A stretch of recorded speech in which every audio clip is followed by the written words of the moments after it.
How to maximize the exercise benefits of gardening. It is important to practice proper body mechanics and posture. This includes using ergonomic tools, lifting and bending with your legs, and taking breaks as needed. To maximize the exercise benefits of gardening, it is important to pay attention to proper body mechanics and posture. Here are some tips to help you stay safe and healthy while gardening.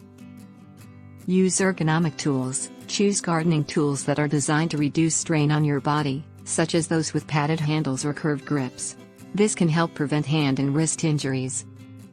Lift and bend with your legs. When lifting heavy objects, such as bags of soil or pots, use your leg muscles to lift and bend from your knees rather than your back. This can help prevent back strain and injury. Take breaks. Gardening can be a strenuous activity, so it is important to take breaks as needed to rest and stretch your muscles. This can help prevent overuse injuries and fatigue. Stretch before and after gardening. Stretching before and after gardening can help warm up your muscles and prevent injury.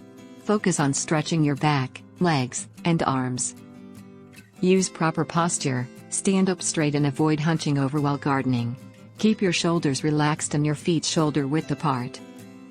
By following these tips, you can help maximize the exercise benefits of gardening while minimizing the risk of injury or strain. Remember to listen to your body and take breaks as needed to stay safe and healthy.